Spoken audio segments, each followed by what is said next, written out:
Hello, everyone, and welcome to a conversation on sexual harassment, creating safe, inclusive workplaces. I'm Donna Gaines, President of Global Performance Partners, and my co-founder, Roger Cross, and I started Global Performance Partners to redefine diversity and inclusion for executives and make it relevant to business growth. And we do this through programming such as today's informational webinar, which is part of Global Performance Partners Executive Exchange Series. And we also convene in-person executive exchanges that feature C-suite and senior-level executives who share strategies and what we like to call next practices that help you drive innovation, create a more entrepreneurial culture, and, of course, improve your bottom-line results. And before we get started, I'd like to take a moment to thank the host of our webinar and co-sponsor, Inquest Consulting, a firm that specializes in diversity and inclusion training and strategies, as well as assisting companies with creating safe and inclusive workplaces. One issue that has the potential to create a huge culture shift in the workplace is the subject of sexual harassment. Unfortunately, as we all know, this is not a new topic, yet it seems as if almost every day there is a new round of revelations and admissions, followed by a series of resignations and terminations. So clearly these are troubling times, and this disturbing news is haunting our nation's Congress, it's infecting the star-studded hills of Hollywood, as well as America's biggest and most revered media companies. And frankly, I'm sure for many of us it's just been stunning. And it's also caused us to think deeply about what we do and what we don't do among our colleagues. And for many, it's made our places of work a little precarious and uncertain, and our environments where there are suddenly more questions about how to relate with others than there are answers.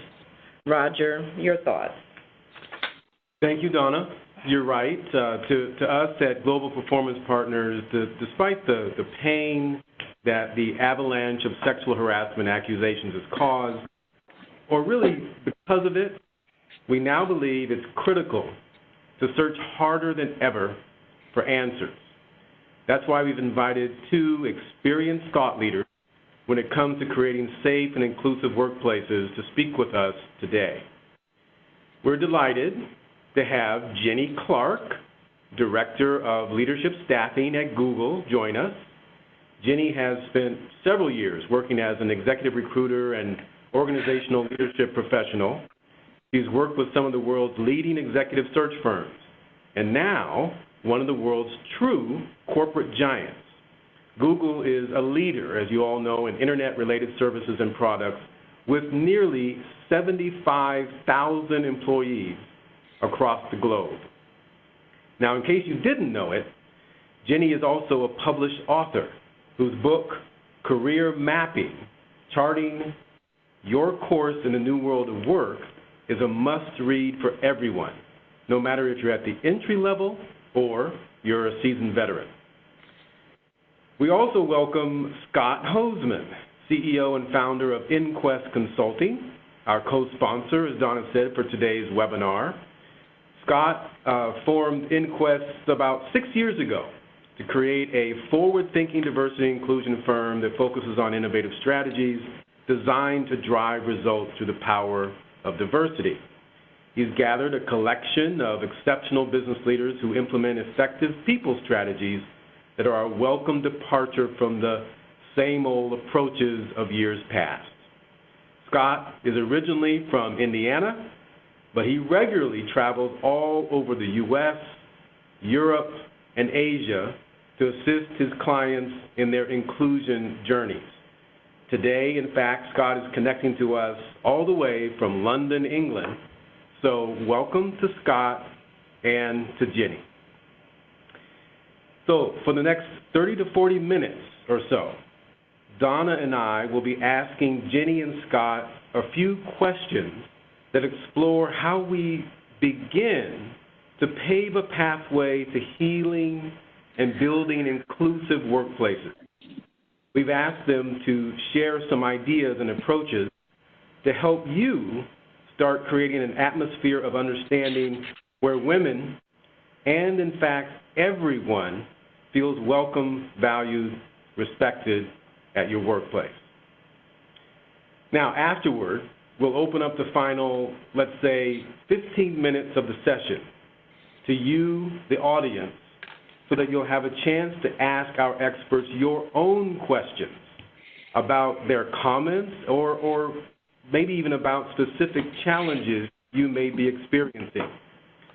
Over the years, we've learned that these intimate, anonymous conversations provide participants, you, with an opportunity to be as open and candid as you want to be.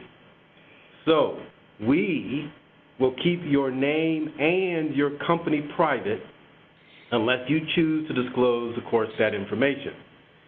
If you already have a question, like right now, for our speakers, you can start sending them right away. Let me tell you how you send the questions. Keep your lines muted, but rather to send a question, find the chat tab on your screen and click the chat tab to open the window, the chat window. Then choose the person with whom you'd like to chat, and that means choose all participants, which is address everyone in your meeting. Or you can just send it to the host. You'll see a selection for host, which means that you're chatting privately with us, the folks, the meeting hosts. And then you just simply click your cursor inside that chat box, type your message, and send it across the lines. Donna? Thank you, Roger. And before we get into our discussion with Jenny and Scott, just one final thing. We encourage those of you who are social media savvy to share your thoughts and experiences on Facebook or LinkedIn, Instagram, or Twitter. Our Twitter handle is @GPPExchange, and the hashtag is #GPPVirtualExchange. So, as Roger said, this is a really complex issue, and there are lots of views and opinions about it. We recognize that we really couldn't possibly have an in-depth discussion on this subject in an hour, but as a woman who has had her own rather uncomfortable confrontations in various business environments, I'm really eager for us to forge, as Roger said, a new understanding on this issue. And so with that in mind, Jenny, I was wondering if you would start by sharing your high-level views on sexual harassment, and then would you please help us understand the importance of leaders creating an environment where people can feel acknowledged and valued? Absolutely, Donna, and thanks to you and Roger and Scott and Inquest for having me. It's great to be with you all. High-level view. This is an incredibly disturbing movement that we're seeing. And I say movement because I think positively about a lot of the women who have come out. That is the movement part. But somehow it hasn't necessarily dampened some of the behaviors that have led to this whole scenario that is just so incredibly disturbing. And as Donna said, I personally have been the subject of some inappropriate advances and comments, and had to make the decision. Am I going to make this known, or am I going to let it slide? More on that later. But I think that one of the main points I want to make, just to kind of kick us off, is the idea of shared responsibility. Because I think they're not just two. It's not just between the leader and the individual, or the individual who might be the victim of it, but also the organization. So not just employee relations or human resources, but the organization as a whole.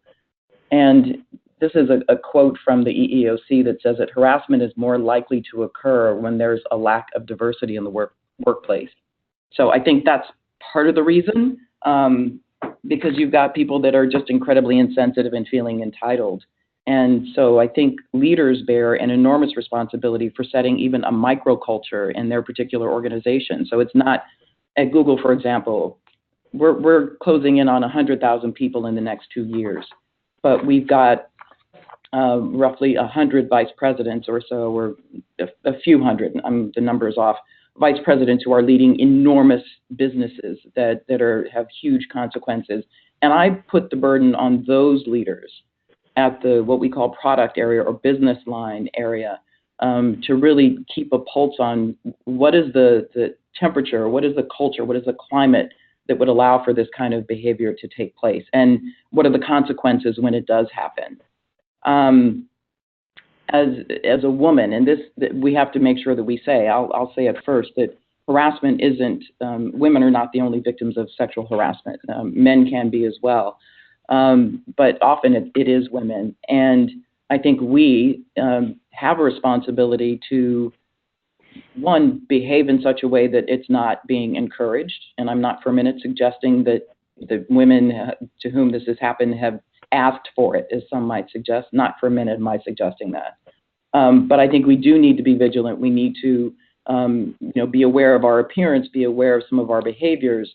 We're here at Google, we all like to hug each other, right? I think it came out recently for a media company that the guy was a hugger, and somebody finally spoke up and said they didn't like the way he hugged. He hugged too much. So this is all quite nuanced and quite subjective, but I think as women, we bear the onus to sometimes set boundaries and speak out and set limits and say, you know what, physically put your hands up. I'm not comfortable with that. Speak it, say it.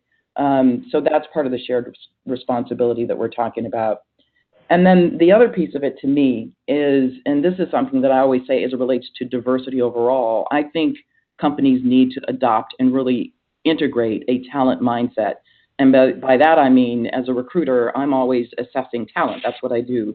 But those folks that come into our organization need to know that their leaders have the same talent mindset that says, okay, I want to make sure that I'm developing you. I want to understand what your capabilities and competencies are.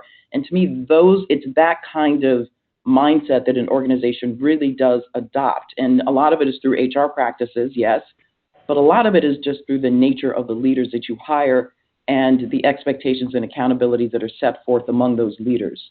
And those things are going to really create an environment that does not allow for, that is completely intolerant of sexual harassment.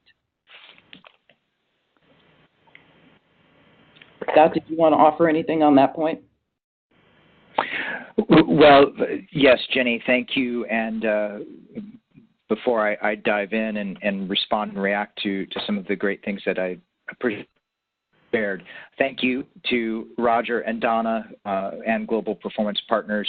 And Jenny, it's a pleasure to be able to work with you on this particular webinar on this critical topic. And I just want to say from the start here, this topic, as it's already been said, the seismic shift that is under all of our feet in our organizations because of the news, the attention that this is getting, and rightfully so. It's one thing to think about it as a frontline or a front page newspaper story or seeing it in the morning news, but I've been struck since we've been promoting this webinar, the number of calls and emails and conversations I've had with people who I've known and worked with professionally for years, family members who have reached out and shared their personal stories of how sexual harassment has been an unfortunate part of their work experience. And I've been moved and surprised to levels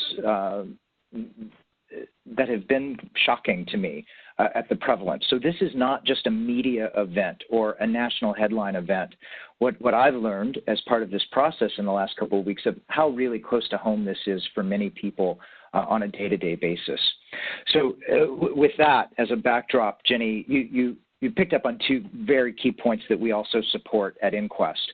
One is this notion of shared responsibility that you mentioned and the talent mindset. And I want to talk specifically about leader responsibility as part of that shared responsibility. Because in our work with many of our large corporate client partners, we focus a lot of our attention on leadership.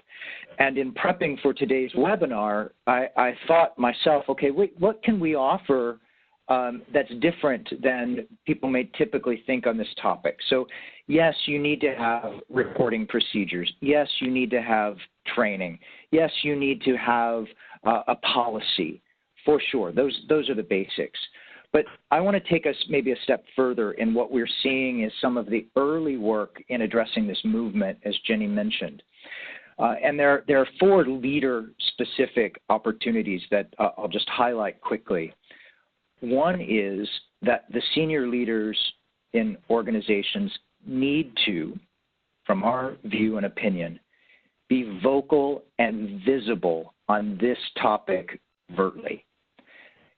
It is not enough for leaders, in our opinion, to simply relegate the responsibility of creating a harassment-free workplace to only the HR or legal or compliance colleagues.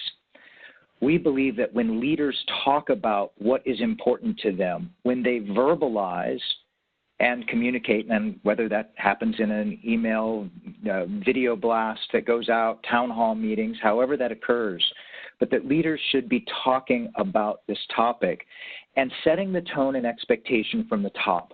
And our experience is leaders tend to, historically, have shied away from this altogether and not set those very public expectations. So that's number one. Number 2 is take the time to assess your culture. We believe that creating a harassment-free or a sustainable, inclusive workplace requires that you take time to listen to your folks. And this needs to go then beyond just simply going through the 20-minute online e-learning anti-harassment compliance training. But ask folks and open the door. This can happen through focus groups and interviews, through surveys. They may not always tell you immediately if there's an issue, but by continually showing the pattern that you're open to feedback, you're assessing your culture, you want to know what people are experiencing, helps you build that environment that Jenny talked about. Third is reframe the topic. We believe that this is about the entire organizational culture. It's not only an HR or legal or compliance topic. So for many of you who are joining us on the webinar, think perhaps about the way that you treat your safety values. Think about the way you treat your corporate ethics, the overall company values and mission. That's the sort of culture that we're looking to build and supersedes just only thinking about this as a compliance-driven topic. And the 4th point here I'll make in terms of leader responsibility in particular is we're finding that many of the organizations we work with have not had the conversation about their response should something occur. So they've got the policies and plans in place from a legal and compliance standpoint, but as an organization, thinking through what is our response in the unlikely and unfortunate event something did surface. How are we going to address that within our organization? How are we going to handle communications with one another as a senior team or with our comms group or HR teams? Thinking through before situation occurs, we find it would be very helpful. So those are 4 quick kind of tips and takeaways that we would offer for leaders. Thanks, Scott. I mean, it really sounds like, as we all know, that this issue is forcing all of us, and particularly as you point out, the leadership teams, whether that's at the C-suite level of your organization or maybe it's just the leaders and managers of a particular unit in the business, you have to sit down, get together, and think about how you navigate through some of this issue in ways that, proactive ways that you haven't thought through before. Let me ask you this question, Scott, and we want to make sure that Jenny jumps in to respond as well. But Scott, sometimes these issues aren't just confined to the walls of our office, right? That we as work teams step outside the office to a convention, We go to a restaurant to have a team meeting. We go to other environments, and sometimes there's work-related functions out there where situations arise. So how do we make all employees feel safe as we step outside the office? Yeah, thank you, Roger, for that, and I'm happy to kick this question off. I will go back to one comment that you just made that I think is really important and to underscore, and that's the value of having direct conversations. If we think that we can create an inclusive, safe, respectful workplace by simply having employees go through a 20-minute online e-learning harassment-free, e-learning program, we know what those results are getting us today. So we need to do something different. So I just wanted to underscore that, Roger. But regarding this workplace, norm, behavior, and what's the reality is our work environments have changed dramatically over the last 15 years. Not a surprise to anyone likely on this call. You've seen it and experienced it yourselves. Work is happening virtually. Work is happening in coffee shops and collaboration spaces. It's happening after a conference, at the hotel lobby bar. All of these situations are extensions of work, and it can be confusing. And we encourage folks to, first of all, be clear in your training and communications that all of these scenarios fall under your workplace policy and practice. Be overt.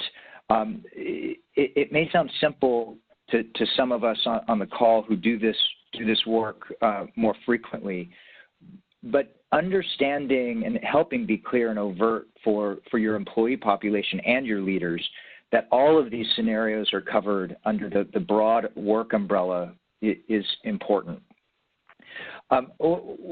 One other thing that I think is key here, and Jenny, you mentioned it, and thank you so much for doing so, this notion that sexual harassment is not just men to women. Harassment can happen to absolutely anyone, and we must understand, in our view, that male to male harassment, female to male harassment, straight, gay, bi to trans harassment are all part of this conversation. And the more that we can talk about and broaden the topic with everyone will help us also expand our notion that this is not just within the four walls of the workplace. Ginny, I'm curious, I think this is a great question for you. Google, we know, we've heard all of the stories about Google's wonderful work environment and the way work gets done in Google. I'm curious how Google is addressing the work environment part of this topic.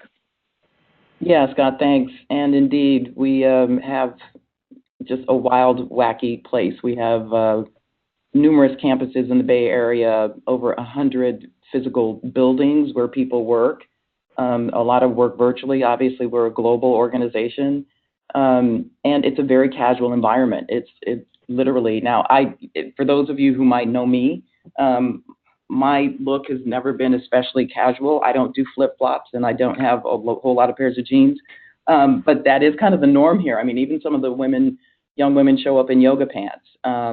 And so, that casual environment, I dare say, encourages more casual behavior. Mind you, the expectation here is it's a very intense work environment, but just the fact that you're kind of walking around in the hallway and you might be, in your flip-flops or flats or whatever, it just gives a different kind of vibe. And as I said, we hug each other, and so everything seems hunky-dory, but I'm convinced that we have to be ever more vigilant because of this casual environment and not allow our norms for behavior to relax. That just simply can't be. So there've got to be policies in place, and it's holiday party season, right? And I went to one last weekend, and there came out on the subject of alcohol consumption, and I'm going to go so far as to say that there's a correlation there. between alcohol consumption and sexual harassment. People start getting loose, and this cuts both ways, both the perpetrator of it and the victim of it, right? The recipient, victim. So it's those kinds of things that you have to really make sure that the organization is being mindful, putting policies in place, having consequences, and really talking openly about these kinds of issues and calling each other out and holding each other accountable. Another piece of it to me is around psychological safety, and that's become a very popular term. I like it a lot because to me, what that refers to, particularly as a leader of, I've got about 20 people reporting to me now, I am very intentional about creating an environment where there's psychological safety, and that involves trust. It means that you're going to get direct feedback. If I'm seeing something that causes me concern around your behavior with a particular cohort, I'm going to say something, and as a leader, that's my responsibility. I think I would say, and this might not be politically correct, but I think Google is kind of a passive-aggressive environment. And I say that because people aren't good at giving feedback. And so it comes off as we're very polite, we're very googly to one another, we're very kind. But at the end of the day, that to me is kind of hiding an inability to have direct conversations, the kind that I'm used to having that meets with my own personality, but for people who might be more introverted, for people who might be at a more junior level, who don't necessarily feel as though they have a voice. They need to be made to feel comfortable in going to someone in an organization. And I'll go back to the leader bearing that responsibility. So that to me is, those things are really critical to kind of mitigate some of the issues around the current workspace and workplace that we're seeing that has gotten ever more casual. Jenny, I couldn't agree more. I think you highlighted that really well, and that was helpful. I know I appreciate your candor and honesty there and sharing that with us.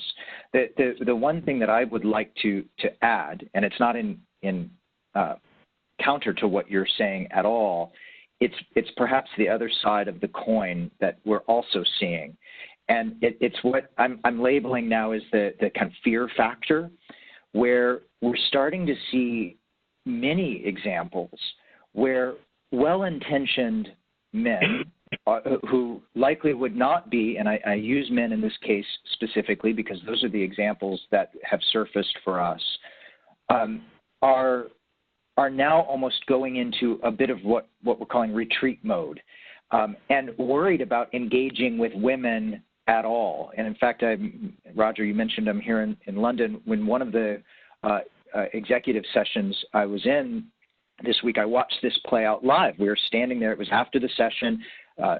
Group of dialogue was happening with the exec team, and one of the male leaders in the course of conversation put his hand on the shoulder of one of the female executive colleagues and looked at me and said, "Oh, I'm sorry, I probably shouldn't do that. I didn't mean that. I'm not trying to do anything wrong."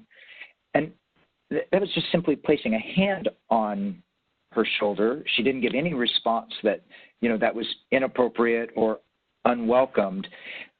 We've got to just be careful that we don't create an environment where people are afraid to engage with one another and as people.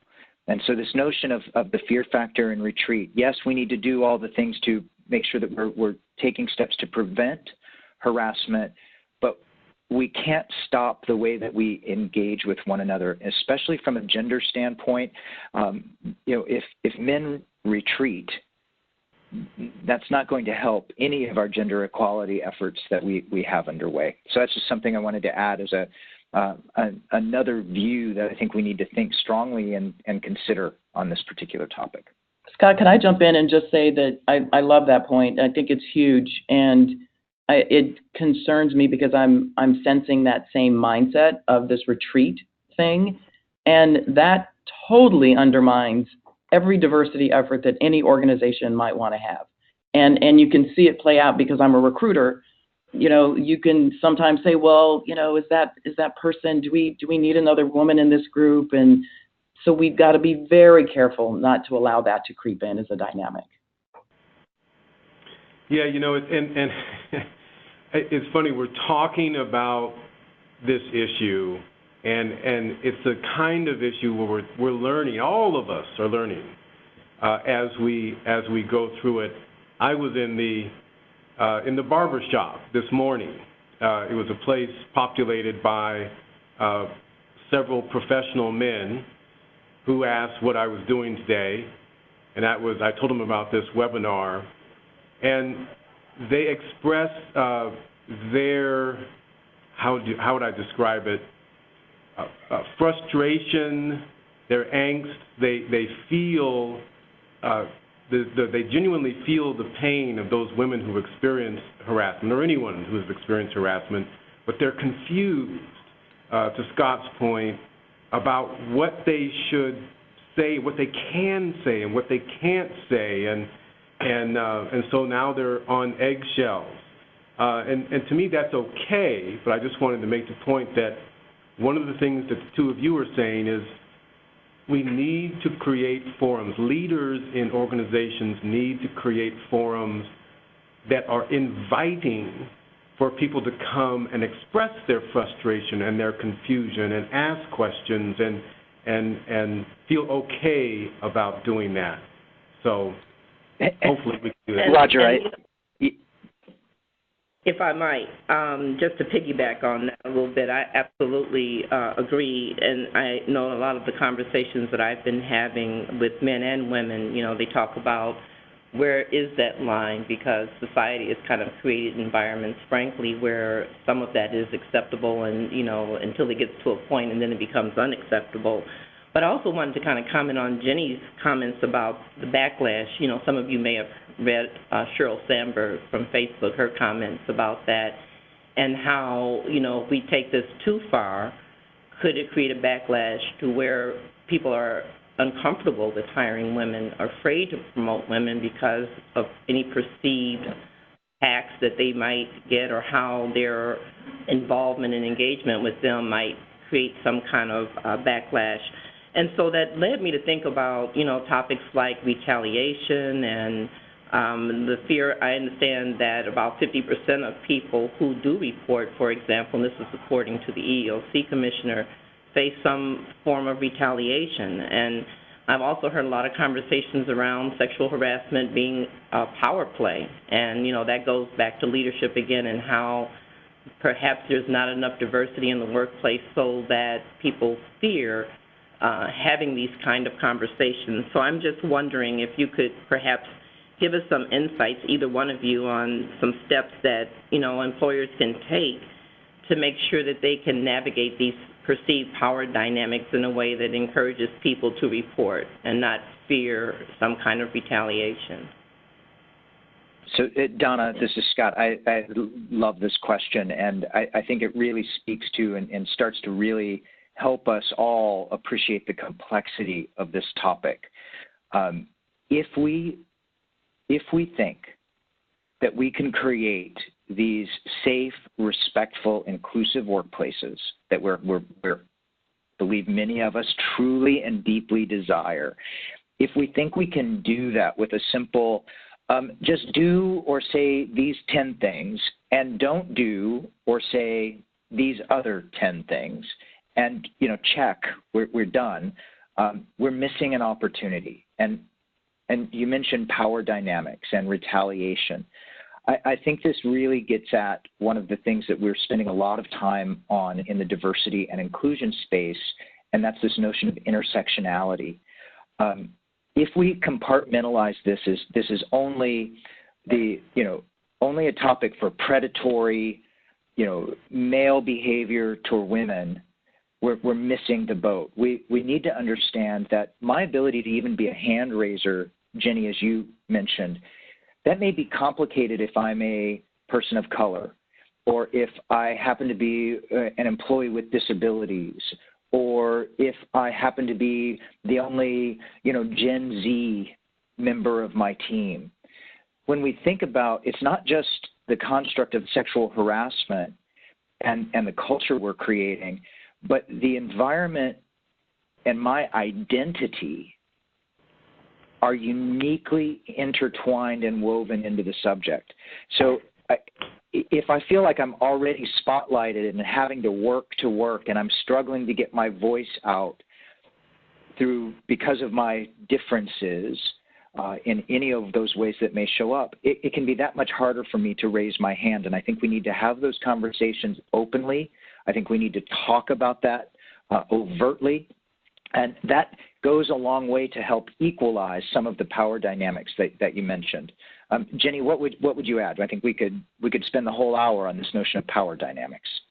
Yeah, Scott, you called out some really important things, and the notion of retaliation is infuriating, right? As a Black woman, fortunately, I've got size on my side. I'm 6'1".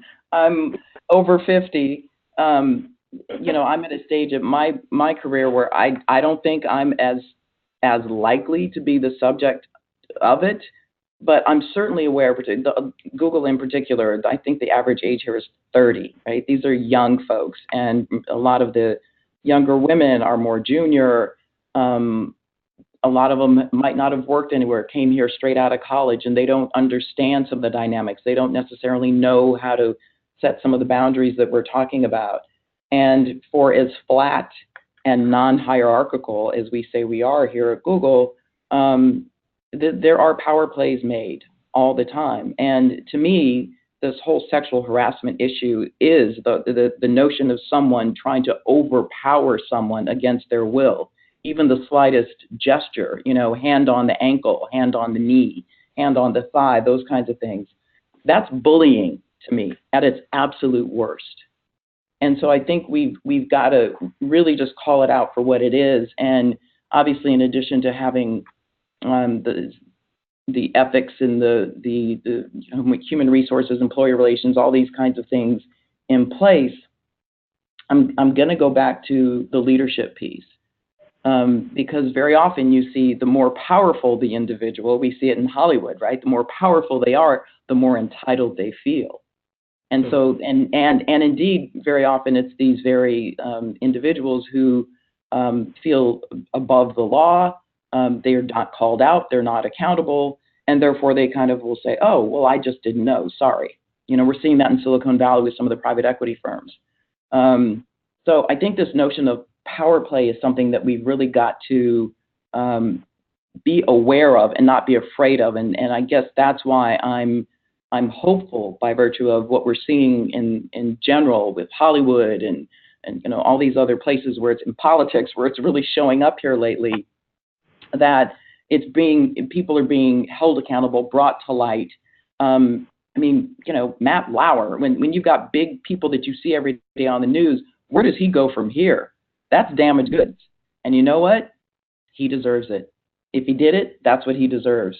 So the power play thing, I think, is getting stripped away. On the flip side, in terms of women in particular, we need to stand up. We need to say no. We need to leave an environment if we don't feel psychologically or physically safe in it. Say, I'm out of here. I'm not going to stay at this meeting. I'm not going to stay at this offsite. I'm not staying in this hotel room. Whatever it is, we need to stand up and really be clear about our boundaries and our limitations, and turn that not allow for the power to overtake us in those kinds of situations. So I'll stop there because we could go on and Jenny, on. Yeah, I'm gonna jump back in on that. This is Scott. There's some early thinking that we're doing on this, and you're hitting on it, and that's from a leader education and conversation standpoint. Mm-hmm. So I'll offer a bit of a disclaimer. This is early thinking, but wrapping power and privilege, and in the diversity and inclusion space, that's a term. The privilege term is something we use frequently, but helping leaders understand that as they elevate in their career and acquire more power and quite frankly, they often then assume even greater levels of privilege at the same time, that there are aspects of power and privilege that can unintentionally warp your world view. And this is a bit of an assumption that this is why, perhaps some really good people have been, have turned into demonstrating some really, really bad and awful behaviors. And it could be because I'm in the UK this week, but there's a quote from the 1800s from Lord Acton that I just think really, for me, sums this up, that power tends to corrupt, and absolute power corrupts absolutely. And I think these are the sorts of conversations that we're doing our leaders a disservice by not having them, or not having the dialogue with them, saying, listen, you may not set out to do this. You may not intend to go down this path, but because of your position, because of the power and privilege that you have, here are some things that you need to be conscious and deliberate about in ways that you may not have expected even 10, 15 years ago in your career. And I don't think we're having that depth of conversation with leaders today. Thank you both for that conversation and that conversation about power and privilege. It's interesting, Jenny mentioned Matt Lauer. There's been others, Charlie Rose, the movie moguls and so forth. It's those individuals, and I have a background that comes from a newsroom where the culture elevates individuals into these larger-than-life figures. And that's the Lord Acton phrase that you use, that it corrupts the minds of those individuals. They begin to believe, almost as if they have this God complex. They begin to believe that they are larger than life. And so, but they have a boss too. There are individuals at, whether it's NBC or whatever Hollywood picture studio, that is in charge of shaping the culture to make it inclusive, to make it fair and safe for everyone, and that's where the focus needs to be. So I'd like to take a moment, because we just a few minutes left, and make sure that the audience feels free to ask a question. You can either send it via chat. Do we have any chat questions? I have a statement. Okay. If you'd like to open your line at this moment, to unmute your line and raise a question, feel free to do so at this time. We'll pause just a moment.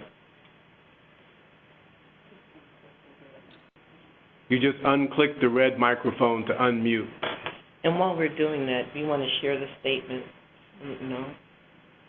You don't have to say who it's from. Okay. I'm going to try to read a statement that we received from one of our listeners.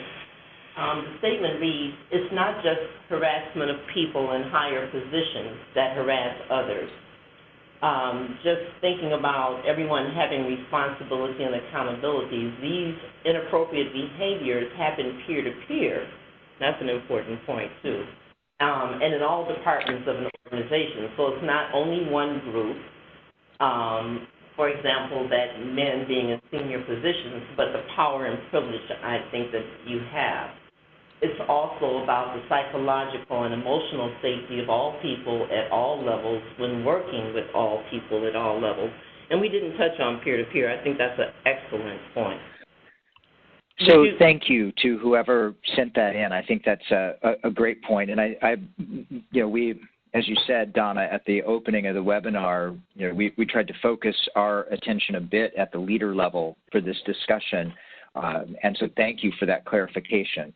Leader power and leader privilege is one aspect, and it's probably the one that's getting the most media coverage right now, if you will, on the topic. But you're exactly right. When this notion of peer-to-peer, all levels of an organization, harassing, bullying, hostile work environment behaviors are all, it can happen anywhere. So well said, and complete support of that particular comment and thought. Okay, we have a question for you, Scott, from one of our listeners. It says, you mentioned that family and friends have come to you with their stories. Have any leaders come to you with concerns about their own behavior? Great question. I've had many leaders reach out in the last 30, 45 days since this is really 60 days since this has all really started to kind of be an avalanche, if you will, of information that's come at us. I've not had leaders inquire about, oh, here's something that I thought was inappropriate. Can you check me on it? I'm just be honest, that's not occurred. But I have had many, and I'm talking more than I can count on two hands, who have reached out saying, I don't know what else to do on this topic to help make sure the intention and how I want to, how I want our company to be and what the culture I want to create, I don't know what else to do. Can you help? So I've had plenty of those conversations, and that gets into, okay, well, what are you doing today? When's the last time you've mentioned this topic publicly? And, in all of those cases, the answer was, I've never talked about this openly with my teams or with, in the work environment. So to answer the question, no, that's not come up, but what they have done is really from what feels like a genuine curiosity, wondering how they can better demonstrate that they support a really inclusive and safe work environment. Thank you, Scott. So Jenny, what is your experience, your thoughts, and your reactions both to the peer-to-peer question, and then also if you want to respond to whether you've actually had a leader come to you for guidance, counsel, advice, what have you? Yeah, I think I'm glad the person brought up the peer-to-peer question, because that has got to be as pervasive as more of the power play that many of us have witnessed. I think it gets a little dicier when you've got people who might, the issue of consensual might get a little fuzzy in some people's minds, right? Well, we were dating, and so, I thought everything was okay, or I thought we were cool, we worked side by side, or with so it can get a little cloudier, I think, in the minds of some. But again, I think it's really important for the leader to create this psychological safety so that whenever somebody has a concern about the other person's behavior, they can be heard. I just met with my team yesterday for the first time. I'm taking over a new team, and I've got 12 new people. And one of the statements I made was, this is what I'm committed to, your development, blah, blah, blah, blah, blah. These are the things I will not tolerate. And that included disrespect, just blame, all these other things. I'm just not going to hear that. What I'm trying to encourage is this notion of psychological safety, so that you should come to me if you have a concern about anybody, whether it's me or someone above me, or whether it's a peer, someone on the team, or someone in another organization at your same level, so to speak. So I'm pleased to hear that.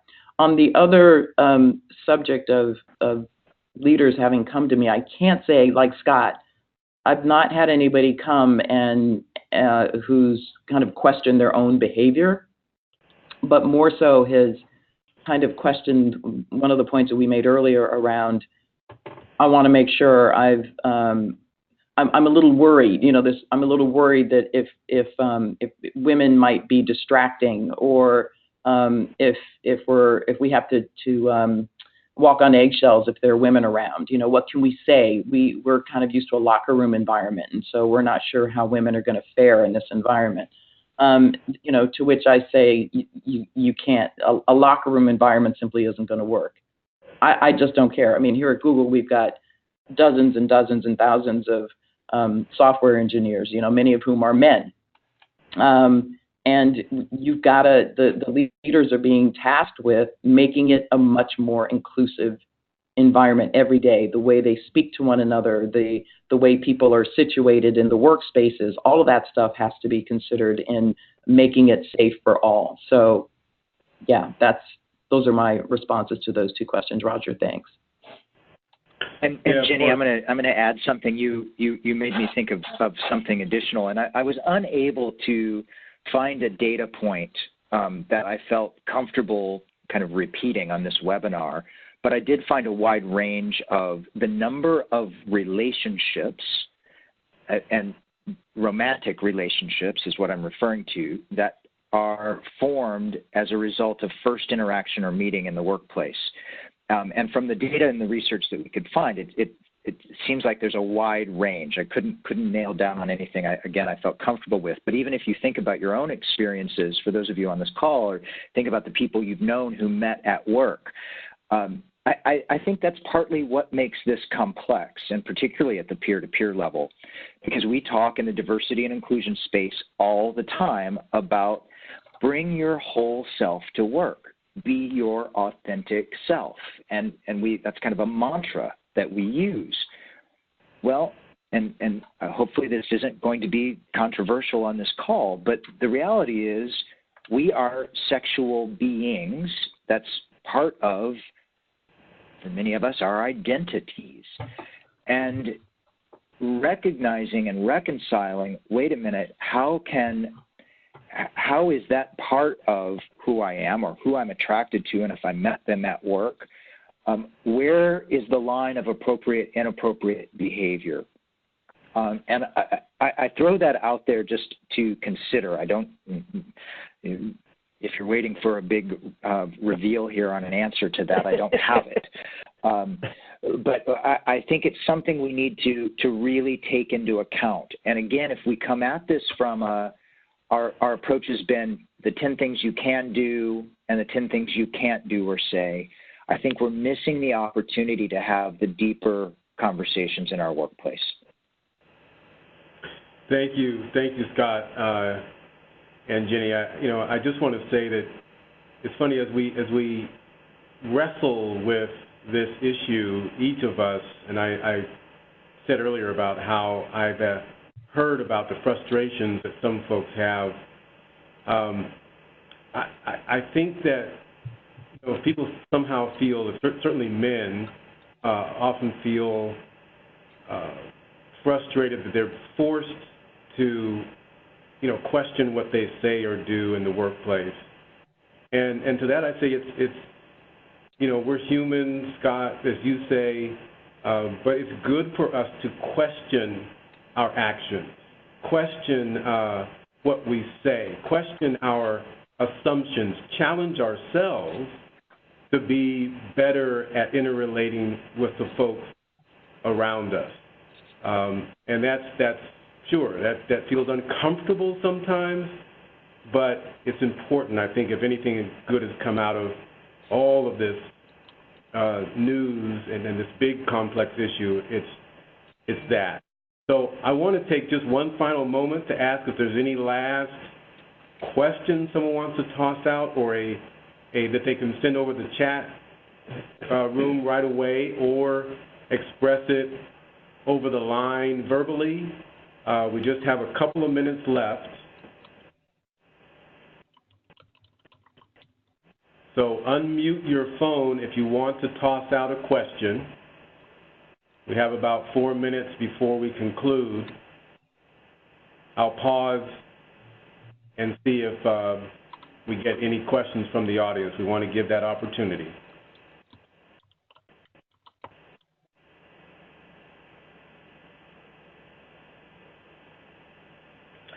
Okay, well, looks like we don't, but we certainly want to thank everyone for joining us today. This conversation really is just starting.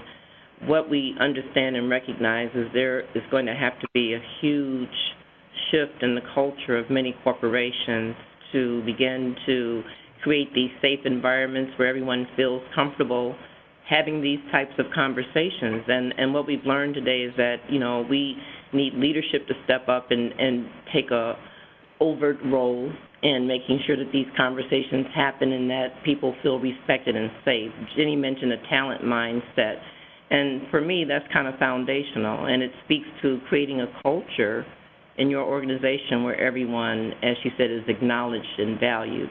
So we thank you for your participation. Thank you, Jenny and Scott, for your participation and sharing your insights and your expertise with us. And especially want to give a thanks to Inquest for their sponsorship of this.